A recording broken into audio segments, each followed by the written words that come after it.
Olá pessoal, eu sou o Ricardo, esse é o Pretexto. A nossa convidada de hoje é uma atriz consagrada, uma escritora talentosa e, sobretudo, uma mulher fascinante. Maitê Proença. Maitê, muito obrigado, viu, por ter me recebido. De nada, Ricardo.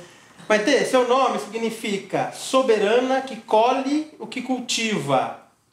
O que você tem cultivado esse tempo isso? todo? É? Onde que você viu isso? Eu vi no dicionário de significado de nomes. É mesmo? Sim. Tem talvez nas línguas mais arábicas, assim, porque Isso, na é isso verdade, alguém me disse isso, eu recebi eu não sei exatamente qual a origem, persa ou talvez seja a árabe mesmo, mas em Tupi-Guarani quer dizer coisa feia. Essa que é a origem do meu nome. Bem irônico, né? Era a junção de duas, de Ma e T. Mas na verdade botaram um I lá, mas a origem veio do... Mas a ideia era boa, a ideia é afugentar os maus espíritos, porque sendo uma coisa feia, os maus espíritos ficam com medo e não se aproximam. Então é para enganar os maus espíritos. Como se fosse uma carranca. Exatamente, o mesmo princípio da carranca. Entendi. Mas esse significado aqui, que pelo menos... Fala aí de novo que eu gostei disso. Pois é, ó. Soberana, que colhe o que cultiva. Isso eu acredito, é muito bom, porque não depende dos seus dons, depende do que você plantou, né? Acho bacana. Meritocracia, se o Brasil funcionasse assim, a gente estava resolvido, né? Muito bem. Por que você parou de escrever crônica? Ou você só não publica mais? Eu fui convidada por diversos meios aí e outras pessoas aceitaram e estão fazendo, mas a última vez que eu tive um convite consistente, eu estava envolvida com uma novela que não... Ou eu fazia aquilo lá e me dedicava àquilo, ou eu ia fazer as duas coisas muito mal feitas, sabe? Eu não ia conseguir, seria o início de duas coisas importantes. Então eu preferi, no momento, fazer o trabalho dramatúrgico e deixei passar. Mas também porque a crônica te exige ficar com um olhar atento e crítico para tudo. Você tá às vezes ela vem de um prato de comida, você está ali olhando a disposição do arroz e do feijão no prato, aquilo te inspira para uma ideia. Mas depois da inspiração, você tem que desenvolver aquela ideia. Eu não escrevo fácil, eu escrevo o primeiro draft assim fácil e depois eu retoco, né? Você sabe que o escritor tem que gostar de ler, porque ele lê 100 vezes aquele negócio, né? Até dar o prazo, tem que entregar, né? Até alguém falar, chega, me dá porque tá na hora, em cima da hora, senão você não para nunca. E você sabe o que quer dizer, como é que é a noite de abertura dos quadros? Quando a gente vai, a vernissage. A vernissage é quando o artista plástico, o pintor, bota o verniz no quadro. E aí não pode mais tocar, porque ele botou o verniz e encerrou. E a vernissage era meio, acho que é o mesmo princípio. Chegava o responsável, o curador, o responsável pela exposição e mandava, passa o verniz aí que a gente tem que mostrar esses quadros. Né? Tá pronto, chega, senão né? o pintor continua ali pintando, e com a gente é a mesma coisa. Então, para mim é uma responsabilidade grande essa de você ficar com esse olhar atento e crítico. E eu não sei se eu gosto de ter essa responsabilidade. Às vezes eu gosto de olhar a vida de uma forma mais desimpedida, sabe? Do que ter que estar sempre emitindo uma opinião. Me cansa ter que estar sempre emitindo uma opinião. Ainda mais nesse mundo vulgarizado do jeito que está, onde as opiniões vêm de tantas origens, né? E que está todo mundo habilitado a falar sobre qualquer coisa. Talvez não ouvir. Um certo fastio. As pessoas talvez não estão habilitadas a ouvir qualquer coisa, mas a falar qualquer coisa a gente Acho percebe, que não, né? porque tem todos esses sites, esses blogs e esses Instagrams onde as pessoas opinam, né? E E deve ter quem veja. Então, é muita opinião, já tem muita opinião. Então, a não ser que eu tenha algo muito, sei lá, icônico para dizer, né, que vire algo realmente que faça uma diferença, eu tenho um pudor, sabe, de ficar toda semana dando minha opinião sobre o que quer que seja. Foi bom enquanto durou, porque era muito bom, assim, e as suas opiniões eram variadas e os temas das crônicas podiam Me ser... divirto quando eu faço, mas, sei lá, daqui a pouco eu volto. Ó, falando em crônicas, eu peguei um trecho de uma delas, tá bom? Chamado Clarão. Diz assim: o Deus que hoje reconheço tem face feminina. É doce, tolerante, compreensivo e infinitamente bom. É Ele quem me orienta e me encaminha todos os dias, em cada momento. Olhando para trás e lembrando de tantas ocasiões em que poderia ter desistido de tudo, mas não fiz, percebo que sempre houve um clarão ao fim de cada túnel e que esta luz dava sentido a todos os aspectos da minha caminhada. Antes, apenas não sabia que a luz tinha um nome. Hoje eu sei. É lindo isso, Maitê. Como é que é a sua relação com Deus? Eu não sei se... Ele não é um Deus humanizado, evidentemente. Ele pode se chamar de otimismo, ele pode se chamar de serenidade, pode ser o nome da organização perfeita, que quando o homem não mete a mão, as coisas funcionam, né? Tá tudo funciona numa harmonia e numa espécie de uma ordem. Tem uma ordem que onde tudo está se relacionando, né? Eu faço assim, eu empurro bilhões de criaturas e de matéria que vai interagir com outra só porque eu fiz isso, né? A gente não está vendo, mas está acontecendo. E a lua que se relaciona com as marés e que se relaciona com a menstruação da mulher. Então, isso tudo é muito impressionante, né? Que em cada grão de areia tenha toda aquela vida que quando você amplifica aquilo lá. Então, eu não sei se quando a gente é criança e que a gente é tão espontâneo que a gente está só seguindo, né? E essa é a beleza da criança, que ela não pensa nas consequências e ela não pensa nos porquês, e ela vai fazendo porque deu vontade de fazer, né? Ela é o centro do mundo dela e é bom que seja assim. Depois a gente vai ficando responsável, a gente não pode mais, não está desculpado de cometer gafes e equívocos porque a gente não olha o entorno, né? A gente fica responsável pelos outros então, a gente vai ficando endurecido por isso também. Poucas pessoas conseguem ter um equilíbrio que as transforma em pessoas realmente soltas, agradáveis e que dominam esse equilíbrio, né? Então, eu acho que por muito tempo eu não tive um olhar da minha vida, um olhar de fora que via que as escolhas que eu fiz tinham um guia atrás delas, sabe? Parece que tem um guia. Mas em vez de chamar de Deus, a gente pode chamar de intuição, que é um conjunto de inteligências, de características e tudo. Só que hoje eu reconheço que eu poderia ter feito determinadas escolhas e mesmo quando tudo apontava nessa direção, eu fui para essa. E aquilo se tornou... no futuro eu vi que foi muito acertado. Não podia saber, mas eu fui para lá, em vez de ir para lá, apesar de tudo, me apontar para lá. Né? É incrível, né? Nos seus relatos, falando da sua história, você cita alguns personagens en passant. E um me pareceu bem interessante, que é na sua juventude, que é o padre Chico. Queria que você falasse um pouco sobre ele, que me pareceu uma figura. Ele me lembrou um pouco, você contando, claro, guardar as devidas proporções, mas o início dos Miseráveis, quando ele foi aquele padre é muito receptivo com alguém que era diferente dele, né? E parece que o padre Chico foi assim com você também. Ele acolhia os marginais, né, na casa dele, na verdade.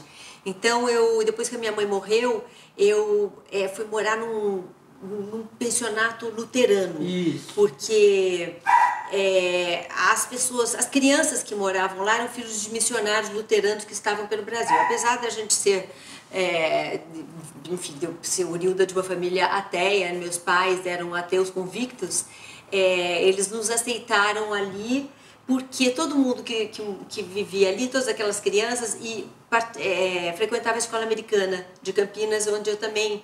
Só tinha americanos ali, então eram luteranos americanos e tal, eu não tinha nada a ver com eles, né? E depois eu me desentendi com o missionário Mor e bati lá na casa do Padre Chico, que a paróquia dele ficava perto da onde era a minha casa onde eu morei com a minha família. Mas eu nunca tinha ido à igreja, porque eu só ia à igreja porque eu achava bonito ver aquelas velhinhas e tal. Às vezes eu ia lá, pegava um santinho, eu achava os vitrais, sabe? Eu achava tudo muito bonito. E aí, quando a minha mãe morreu, o Padre Chico foi a única pessoa que conseguiu me fazer rir. Ele sentou comigo e lá pelas tantas eu não estava mais pensando nas minhas circunstâncias. Ele me levou para outro lugar, ele me transportou e tal. E eu fiquei com o Padre Chico no hall das coisas boas. E um dia eu bati lá na porta da igreja e falei, olha, você é padre, eu sou órfã, combina. Eu quero morar aqui. Posso? Aí ele falou, olha minha filha, você pode morar, eu moro no primeiro andar, no segundo andar tem uma outra pessoa morando e você pode morar no terceiro andar que tá vazio, se você quiser. Eu falei, então tá bom, então eu venho pra cá. Eu saí lá do pensionato e fui morar com o Padre Chico. Aí meu Padre Chico virou o melhor amigo do meu pai. Que curioso, né? E ele recebia assim aos domingos, eu não me lembro exatamente, acho que tinha um almoço de domingo ou sábado, e no almoço de domingo tinha assim, sei lá, uma pessoa que era uma mulher muito mal vista, tinha aquele advogado meio pilantra, tinha o bêbado, tinha o alcoólatra da cidade, tinha um bando de gente que ninguém ia acolher, bem muito menos junto, entendeu? E ele era muito livre de espírito. E vinha também o arcebispo, vinha aquele... Então, era uma mistureba lá dentro, né?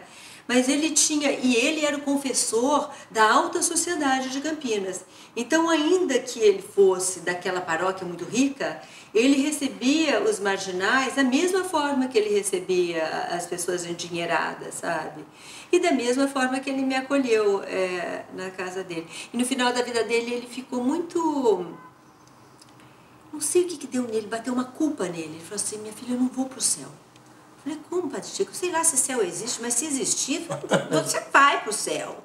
Só pelo que você fez por mim, já está o teu lugar, está lá, o direito do pai, é o direito do pai. Aí ele não, porque eu nunca fui vocacionado. Eu falei, pelo amor de Deus, o senhor tá cego, né? Bateu uma cegueira, isso tudo bem. Mas ele era tão bom que ele se via como um homem ruim, sabe? Ele não conseguia enxergar o bem que ele tinha feito. Uma figura. Humilde, generosa. Eu achei muito bacana quando você menciona.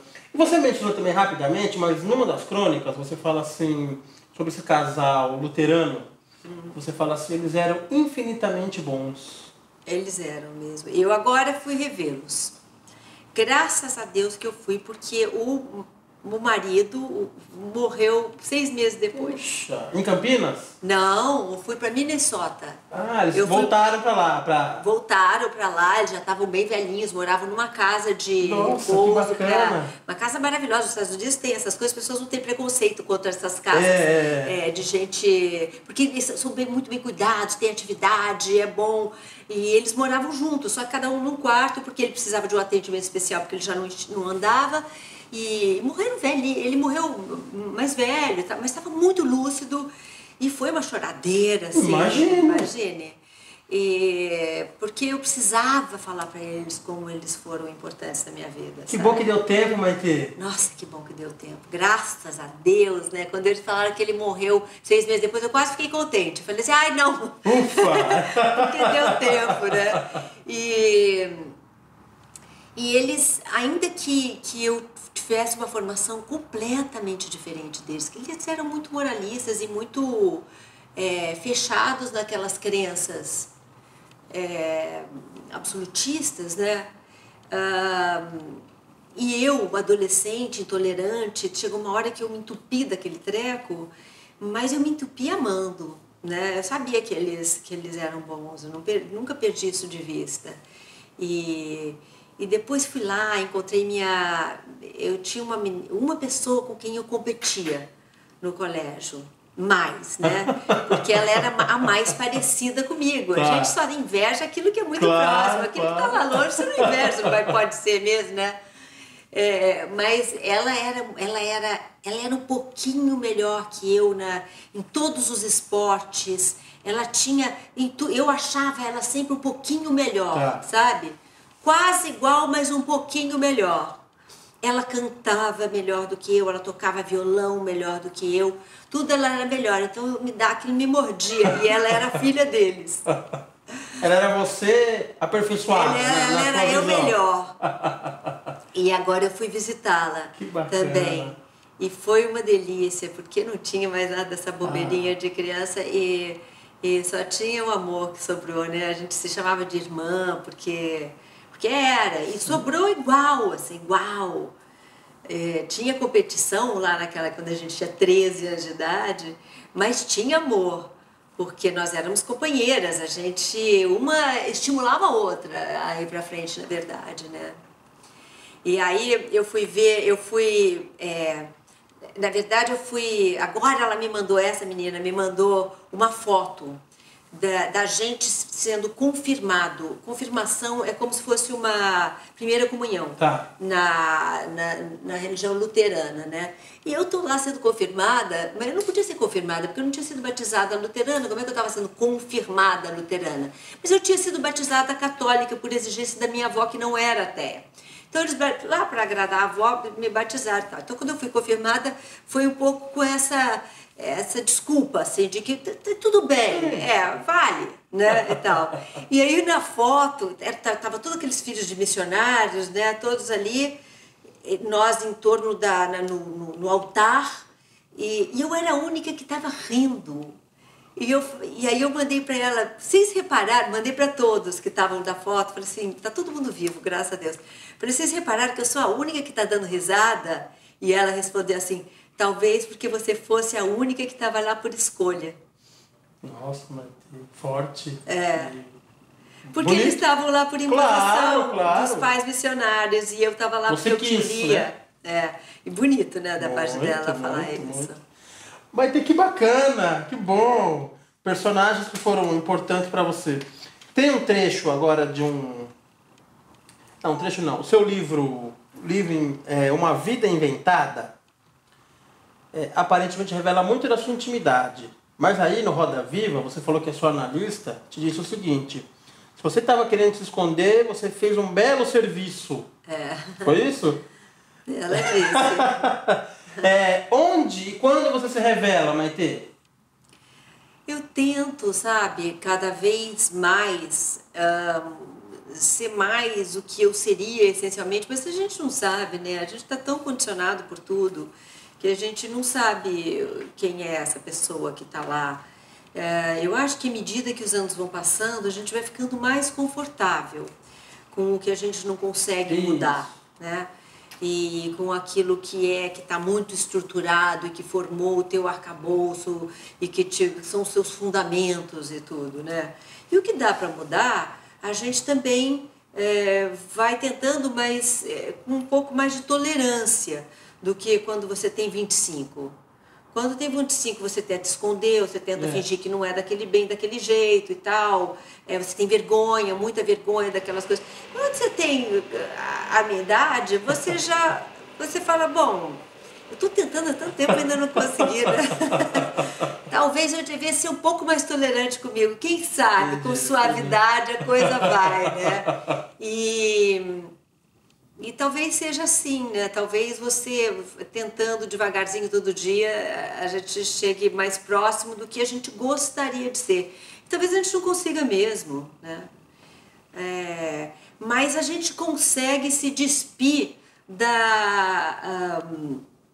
com a maturidade, você consegue se despir da mentiraiada que você faz para uso social, né? Porque é mais fácil viver sem isso. Fica bem menos pesado. Você poder ser. É mais fácil. Dá menos você trabalho. não consegue saber o que o outro quer que você diga. Né? A gente acha. A gente tem a prepotência de achar que a gente sabe o que o outro acha bom. Né?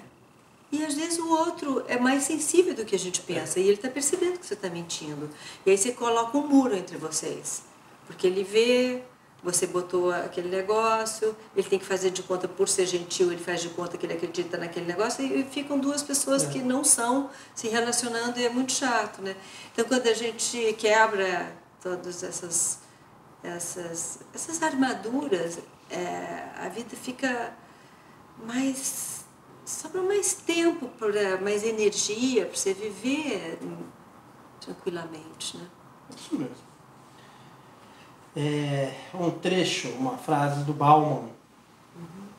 A modernidade líquida que vivemos traz consigo uma misteriosa fragilidade dos laços humanos, um amor líquido.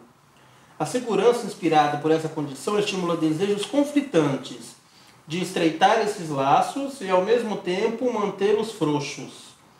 Mas, né? Claro que isso me remete muito ao livro, seu livro mais recente, Todo Vícios. Narra a história da Estela e do João, e eles vivem um relacionamento de intimidade intermitente. Quando parece que a intimidade veio, ela é recolhida de novo, né? E parece que o tempo todo é assim.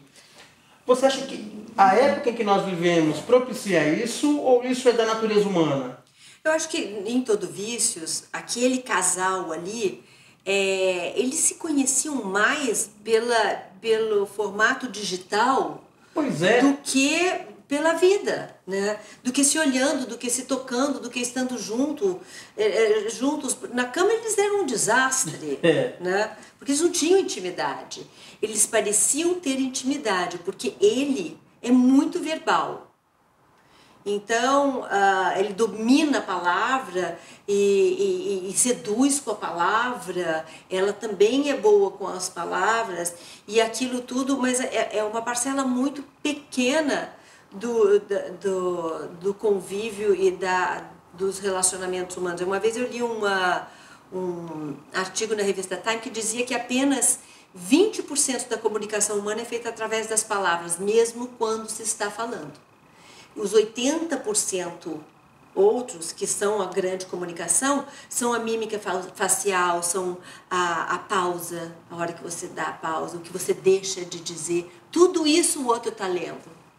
E é muito mais informativo do que a palavra. Então, quando você recorre unicamente a ela, e ainda mais através desse mecanismo que rápido, né? Entre uma coisa e outra, eu falo ali, a possibilidade dos mal-entendidos é imensa. Porque acontece muito por WhatsApp. Muito. A pessoa entendeu um negócio, você estava querendo dizer o outro, porque teu estado de espírito era um, você bota lá, você acha que a pessoa está vendo o teu estado de espírito, ela não está. Mas tem uma coisa que eu detesto, eu não uso, que é o kkk, RS, nada mais é do que eu explicando a intenção do que eu estou dizendo. É o tom, falando. Mas é muito pouco o kkk. É muito pouco. É muito pouco, porque eu posso estar irônica, eu posso estar sarcástica, eu posso estar com maldade, eu posso estar sem... Você não vê nada disso. E uma gama imensa de nuances outras que a gente, eu espero ter, né? Que está para além do que o WhatsApp pode informar. Então, essa eu acho que foi o primeiro livro que surgiu, que foi feito disso. Um relacionamento que era só disso, né? E aí que dá naquele desastre e tudo. Várias pessoas leram o livro depois e falaram assim, a imprensa não deu a devida atenção, porque não ficou na moda, né? O Isso, livro. exatamente. Agora tem que entrar na moda o livro. Você tem que botar ele através de... Se você não faz isso, o Lauro Jardim, por exemplo, foi um que falou para mim, Maitê, não leram. Porque se tivessem lido como eu li, saberiam que é um grande livro. Não, é um grande livro. É um grande, eu também acho que, que ele é um bom livro. Não, é um grande livro. E que todo mundo que lê adora e tal. Mas o que o Bauman estava... o que ele diz a respeito dos relacionamentos de hoje é que antigamente, quando você tinha uma relação de afeto, de amor, você se casava porque teu pai queria, porque tua mãe queria, porque era bom financeiramente entre aquelas famílias, porque tinha uma série de... era para agradar um monte de coisas, né? O establishment, a tua volta e o teu microcosmo, mas também a sociedade, né? Agora, a gente fica junto unicamente porque a gente quer. Mas, por amor, digamos, né? Mas o amor é um negócio que a gente sabe que, se você chama paixão de amor, a gente sabe que aquilo dura bem pouco. E depois, quando acaba, você começa a ver aquelas mesmas coisas que te encantaram há 4 meses atrás, elas passam a te aborrecer e te irritar, e não sei o quê. Aí passavam-se 2 anos, você quer matar o outro, né? Então, a gente não tem a paciência e nenhum motivo para ficar ali. Né? Você tem os seus próprios amigos, você tem profissões diferentes, teu pai e tua mãe não te exigem nada nessa direção. Então, por não haver nenhum outro motivo, as pessoas se separam e aí trocam de parceiro e vão para... E como a gente tem os mesmos tipos de carência, em 4 meses você não se curou delas, você vai e encontra o outro igualzinho, em geral. Porque a gente não gosta das pessoas que estão na nossa lista de qualidades. A gente gosta das pessoas que cobrem os nossos vazios neuróticos, né? Então você vai encontrar um outro parecidinho. Mas, eu fiquei com uma leve bronca do João. Eu achava ele muito ausente. Muito ausente. Mas como é que pode? Se tem uma vantagem nesse tipo de relacionamento, é que a ausência fica mais evidente, né? Porque ele ficava claro que ele não queria, como né? se a palavra suprisse todas as necessidades. A palavra bastasse. E que como para ele bastava, ele saber que ele tinha, bastava. Então, ele era muito inábil, na verdade, quando as pessoas estavam juntas. Porque aí precisava de afeto real, precisava de contato físico, precisava de uma série de coisas onde ele era muito estabanado, né? Olha, eu torci por ela. Ela também era estabanada. Porque ninguém fica junto com um sujeito tão neurótico se você também não tem os seus perrengues, né? Por que não larga essa porcaria? Algum tipo de identificação existe, né? Mas qual que é o seu melhor desempenho na TV, na sua opinião? Um trabalho que você acha que Agora, esse recente, o Liberdade era muito... Eu gosto muito dali, porque como ela estava muito despida de atributos físicos, né, ela não tinha isso, deu para as pessoas verem o trabalho, eu acho. Porque a beleza física ela é muito preponderante. E a gente fica olhando aquele negócio e você não olha mais o trabalho, né? Você fica vendo... É difícil você dissociar a Graça Massafera da graça da parte estética. Da parte estética é difícil. É verdade. Né? Mas então quando a gente está mais derrubado, fica mais fácil das pessoas olharem e falar, nossa, ali tem um trabalho. Mas eu gosto de alguns trabalhos que eu fiz assim na televisão e gosto muito das minhas peças de teatro, porque chegou um momento que fazer teatro no Brasil é muito difícil, porque tem um público muito restrito. As pessoas não têm dinheiro para ir ao teatro e você tem que botar dinheiro no bolso. Nunca ganhei dinheiro com teatro, porque eu acabo botando do meu bolso e perco uma dinheirama danada. Porque eu quero que aquilo fique em cartaz, né? Depois de você ensaiar meses e meses, se você juntar um bando de gente, se responsabilizar por aquelas pessoas, você tem que tirar de cartaz, então eu acabo botando dinheiro, porque o ingresso não paga o valor do teatro, da equipe, que você tem que pagar o contra-regra, todo mundo que você tem que pagar, né? Então, eu falei, bom, já que eu vou fazer esse negócio complicado, que eu nem vou ganhar dinheiro nem nada, talvez eu ganhe, tomara, mas provavelmente não. Eu quero falar das minhas questões. Tem algumas coisas que eu acho que são interessantes de falar e me mantém mais viva e mais apaixonada no teatro se eu estiver falando algo que eu ache relevante. Então eu comecei a escrever minhas próprias peças e elas deram muito certo, Sim. né? Então eu ganhei prêmios com as peças, prêmios da crítica, e as peças acabaram tendo muito público. Eu fui ver uma, São Paulo, né? À beira do abismo, né? À beira do abismo me cresceram asas. Me cresceram asas. Realmente estava lotado, né? Que assim, eu comprei com muita antecedência, então realmente eu comprovei assim, o sucesso e era magistral. E a gente já tinha ficado... Você foi ver... O último dia de São Paulo. Em São Paulo. A gente já estava... A gente tinha ido para fazer 2 meses e a gente fez uns 7 ou 8 meses em São Paulo. E ficamos pulando de teatro para teatro porque não dava para ir embora. Porque foi bem aceita. Em São Paulo tem uma plateia consistente, né? Melhor lugar do Brasil assim, para a gente fazer teatro. E então dá para fazer bastante tempo. Mas as outras peças também foram bastante bem. E dá prazer, assim, de você... Porque você fazer um negócio só para estar aparecendo, ou porque você está precisando de dinheiro, que também é outra das... É a tua profissão, você precisa ganhar teu ganha-pão, né? Claro. E às vezes a gente é obrigado a fazer coisas que a gente não admira. Né? Eu tenho várias amigas nessa situação, amigos. Você, olha, eu estou fazendo aquela porcaria, tenho até vergonha de te convidar, mas, enfim, eu preciso e tal. Aí as pessoas estão fazendo isso. E eu resolvi escrever minhas próprias peças. Até agora deu certo. Que bom. Você tem ideia de fazer alguma coisa de dramaturgia na TV? Você escrevendo algum texto seu para a TV? É difícil já.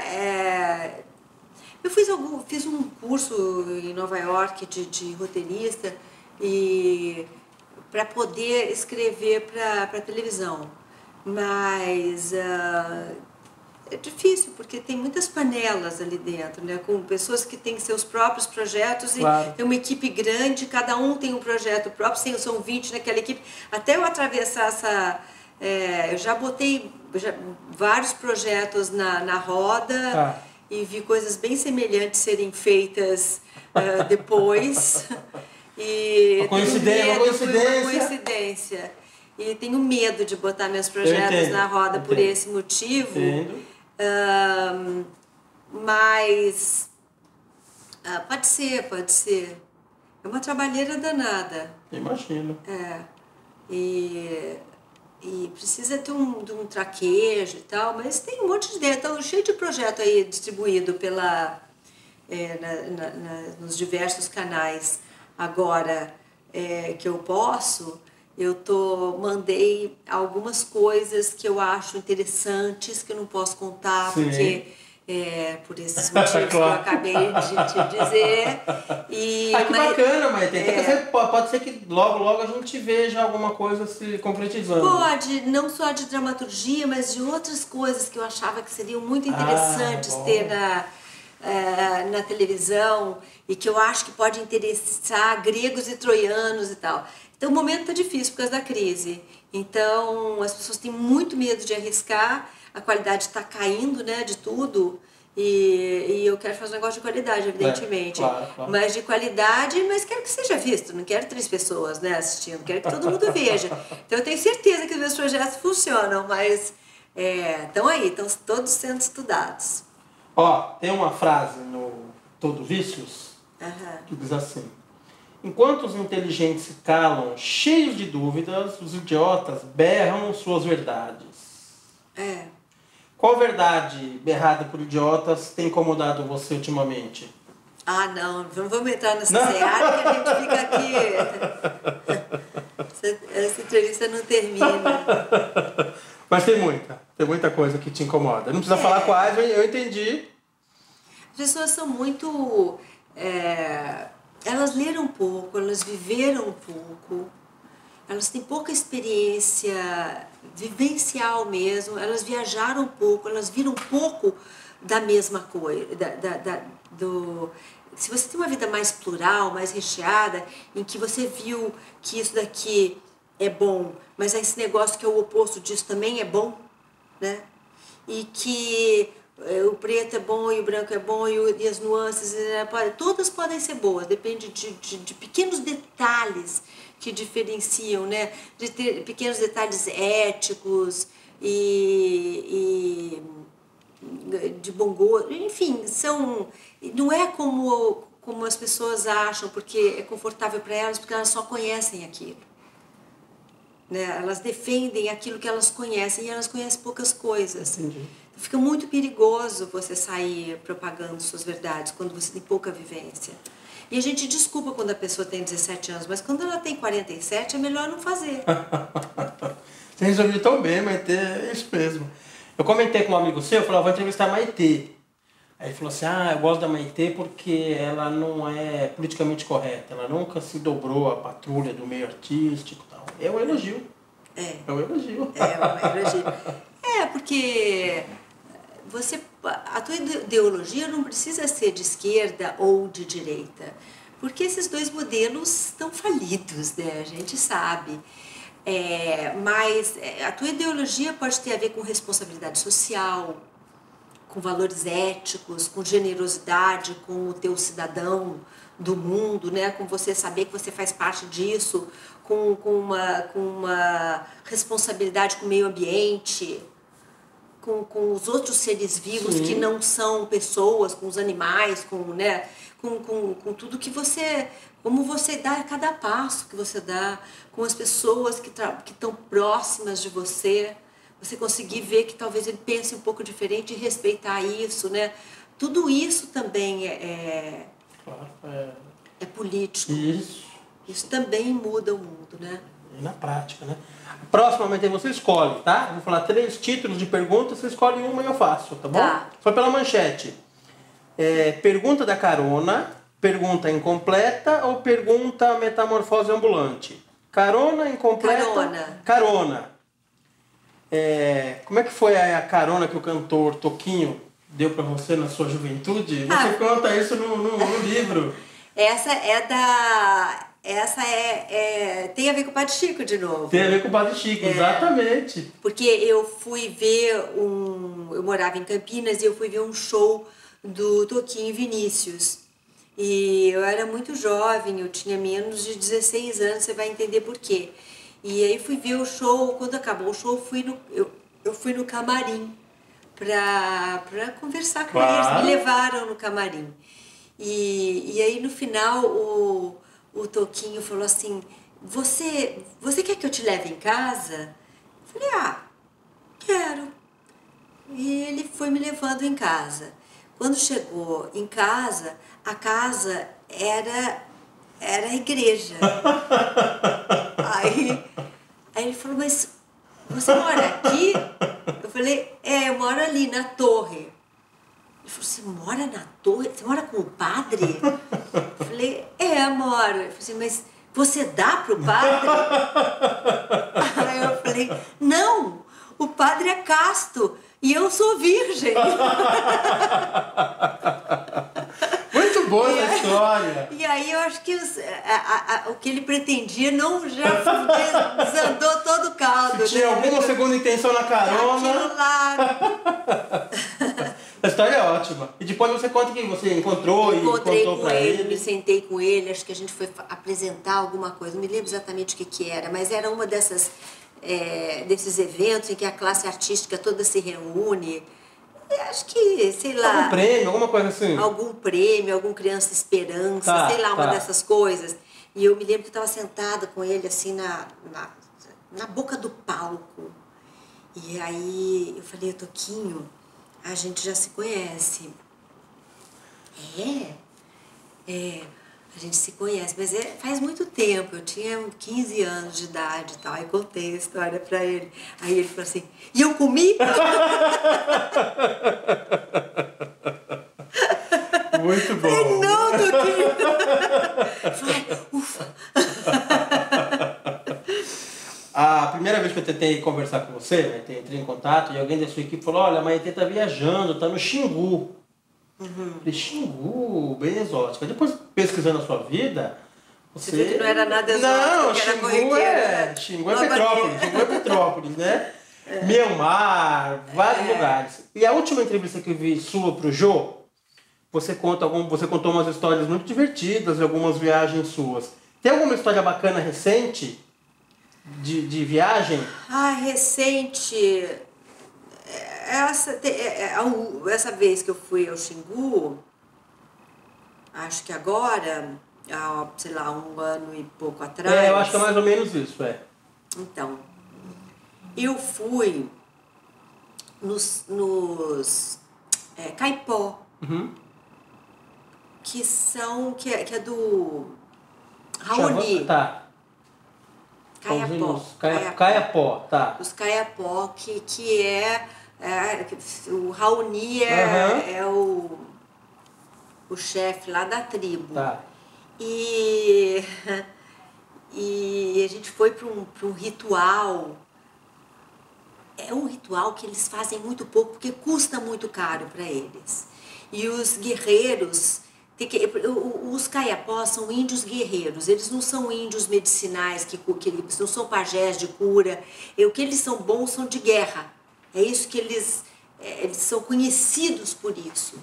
Mas eles também entendem muito de ervas, sobretudo o Raoni. Ele me curou de uma gripe, ele botou, a gente filmou ele arrancando o espírito, sei lá o que era aquilo, que tinha na mão dele, ele pegava e tal, quase me arrancou a garganta fora, de tanto que ele puxava, deve ter tirado, acho que ele arrancou com a própria mão as bactérias que estavam lá dentro e tal. E puxava, que não acabava nunca. Eu falei, gente, mas meu pescoço, eu tenho muita extensão muscular aqui. E o Raoni.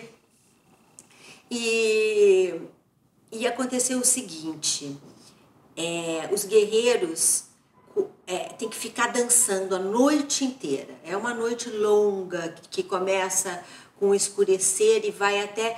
E é uma noite em que as crianças que estão lá... cujos pais conseguiram adornar e que pagaram a festa e tudo aquilo, essas crianças então vão ganhar um nome. E quando você ganha um nome, se eu não me engano essa é a história, quando você ganha um nome, nem o Raoni tem um nome dado dentro desse ritual. Quando você ganha um nome, você passa a ter uma proteção muito especial dos espíritos. E pro resto da vida. Então, algumas crianças tinham sido... E aí toda a aldeia dança.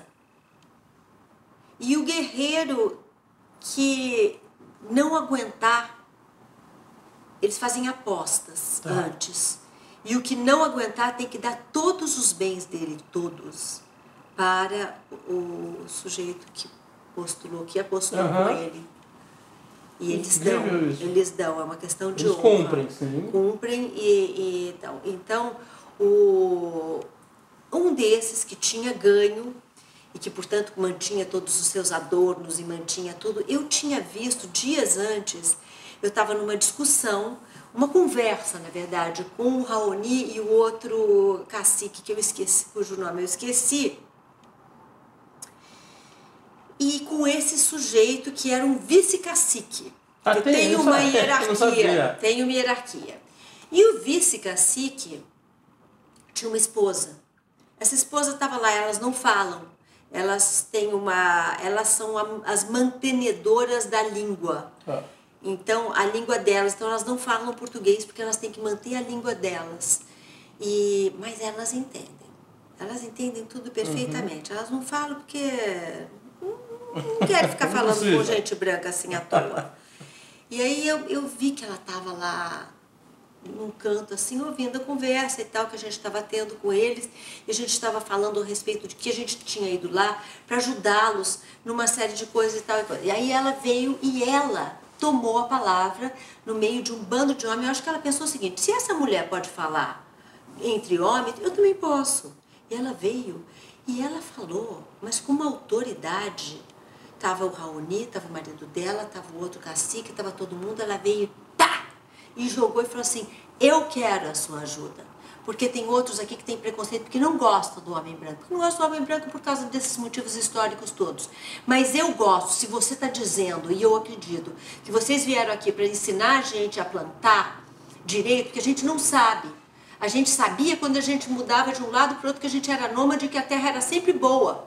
Porque a gente mudava e a terra nova era boa, não estava desgastada. Mas agora que a gente desgasta e a gente fica, porque o campo, a FUNAI está mais perto e a gente precisa dos remédios, então a gente fica aqui, a terra se desgasta e essa mandioca que eu dou, ela não vem com nada, ela está pobrezinha. E está cheio de mulher dando de mamar e dando antibiótico ao mesmo tempo. Se você está dando de mamar, você não precisa dar, porque o teu leite está bom. Ah. Mas como que eles comem não tem nutrientes, porque a terra é pobre, a gente foi lá para ensinar eles a fazer manejo e tal, uma série de coisas assim. Ela ouviu tudo e ela falou assim, eu quero, porque o meu marido trabalha de sol a sol, ele chega em casa, ele está exausto, eu não tenho meu marido, eu tenho um homem exaurido e eu quero aprender como é que faz. Sim, e papai, falou pra caramba, então eu adorei a mulher. E foi-se embora. Aí ela foi-se embora, e entre aquelas índias eu não reconhecia mais a mulher. Eu queria ter uma conversa com ela, não consegui falar mais com ela. Quando acabou o negócio, eu peguei o meu saco de dormir, porque faz frio no Xingu de noite. E quando vem o sol é um calor do demônio, mas de noite é frio. E eu peguei meu saco de dormir e falei com a menina que era intérprete, falei assim, eu queria dar esse saco de dormir para aquela mulher. Cadê ela? Encontra ela para mim que eu vou dar meu saco de dormir para ela. Aí veio o marido. Eu falei, não, eu queria dar para sua mulher. Chama ela para mim, tem um negócio para dar para ela. Aí ele foi, chamou ela para ele, porque eu achei também muito bonito que ele tinha respeitado. Eu vi que quando ele traduzia, ele não botava uma palavra a mais. Eu senti que ele olhava para ela assim como se ele fosse uma criança. Ele falou exatamente o que ela falava. Tinha assim uma igualdade, sabe? Ninguém precisou de Simone de Beauvoir ali para entender igualdade. Eles eram iguais, ele respeitava aquela mulher. E aí ele foi lá, chamou ela e falou assim, olha, então agora que estão vocês dois, eu queria dar se vocês aceitam, eu queria dar minha mochila para vocês. E ela ficou muito contente e eu queria dar por causa daquele dia que você falou aquilo, assim, assim, assim, porque você respeitou a sua mulher. Dessa maneira, eu não sabia que era assim aqui. E a gente precisou de anos e anos e anos para a mulher não ser subjugada. E eu vi vocês que não leram tudo que eu li, mas que trata a mulher em pé de igualdade. Eu achei tudo isso muito bonito, então eu queria dar o que eu tenho aqui para dar, que é a minha mochila, meu saco de dormir para vocês. Ela ficou muito contente, aí ele pegou todos os adornos que ele tinha feito, ele mesmo, com as mãos dele, cheio de coisa assim, tarará, aquela ali coisa linda com as penas e tudo que ele tinha, porque ele era o vice-cacique, afinal de contas, tirou tudo e me deu de presente. Que lindo, nossa, que lindo. Fui as lágrimas. Eu falei, pô, eu vou sair com isso, vou andar na praia com esse negócio. Que lindo. Aí ele botou de um jeito que cabia em mim. Eu falei, não vai caber nunca, porque você tem muito músculo. Ele falou, a gente faz caber. E aí deu um jeito e tal. E eu tenho aí até hoje. É um prêmio, né? Um prêmio. Um prêmio. Vai ter, como é que você queria terminar essa entrevista? Não sei, você que escolhe, você é o dono da entrevista. É alguma coisa que você não faz na entrevista? Cantar um pedacinho de uma música, contar uma piada, você faz isso ou não? Eu nunca vi, né? Cantar? Só se for pra cantar o que eu cantava pra minha filha quando ela era pequenininha, muito assim. O que é? Que é aquela rua, se essa rua fosse minha, eu mandava ladrilhar com pedrinhas de brilhantes pra Maria passear. Lindo, lindo. Vai ter, muito obrigado. Você é uma gentileza. É muito bom saber que tem vida inteligente, brotando, e de várias maneiras, na dramaturgia, na literatura. pessoalmente, principalmente. Muito obrigado, viu? Foi um prazer enorme te conhecer. Eu gostei muito também. Eu não estou dando entrevista para ninguém, né? Tem muitos meses que eu não... E nesse período tem muita gente pediu, mas eu achei que não estava na hora de falar. Mas para você, não sei porquê, você veio bem recomendado e aí eu resolvi que para o blog eu dava. Que bom, que bom. Obrigado por tudo, viu, Maite? Tá bom, Ricardo. Foi um prazer. Foi meu. É isso aí, pessoal. A gente fica por aqui. Em breve volta com mais um bate-papo no Pretexto. Até mais.